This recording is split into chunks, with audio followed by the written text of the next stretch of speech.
আন্তরিকের সাথে আমাদের হাতে মাথায় হাত রেখা সান্ত্বনা দেওয়ার। ওনার তো এটা উচিত ছিল, আমরা তো ওনার আশাই ছিলাম, ওনার অপেক্ষায় আমরা বসেছিলাম যে না ডক্টর ইউনূস আমাদের ছেলের রক্তের উপর দাঁড়ায়া চেয়ারে বসবে, আমাদের ছেলেদের সত্য বিচার করবে, আমরা বিচার পাবো। তাহলে আজকে উনি আমাদের সাথে দেখা করারই সময় পায় না কেন?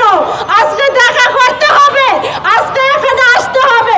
আমাদের ছেলেরা দেশের জন্য রক্ত দিছে, দেশ স্বাধীন করছে, আজকে দেখা করার সময় নেই এইটা বলার জন্য না।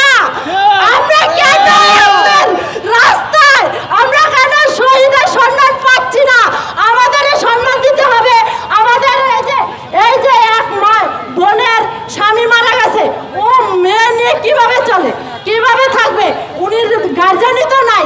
তাহলে আজকে যারা শহীদের ডক্টর ইউনূস স্যারের উচিত ছিল যে আজকে শহীদ পরিবার কিভাবে চলে, কোথায় কি অবস্থায় আছে, কি কষ্টে আছে, এটা ওনার দরকার ছিল। তাহলে আমরা একটু ওনার এই জিনিসটাই চাচ্ছি যে উনি আসুন, আমাদের সাথে কথা বলুন, আমাদের ভিতরে কি কষ্ট, আমাদের ভিতরে কি যন্ত্রণা, এইটা একটু শুনুন। আমরা তো এইটা চাই, কিন্তু উনি আসতেছে না কেন?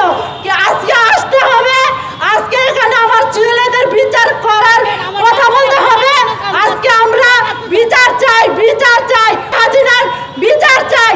আমাদের ছেলে নিরীহ ছেলেদের পাখির মতো গুলি করে হত্যা করছে, আমরা এটা এখনো কষ্ট নিয়ে কেন বেড়াবো? আজকে 6-7 মাস হয়ে গেল, 6-7 মাসের ভিতরে কেন আমরা বিচার পাইতেছি না? কেন আসামি ধরা হচ্ছে না? কেন আমরা আজকে রাজপথে? কেন শহীদ ফ্যামিলি তো এটা আশা করে নাই। আমরা তো আশা করছিলাম আমরা ডক্টর ইউনূস স্যারের কাছে যে আমরা বিচার পাবো,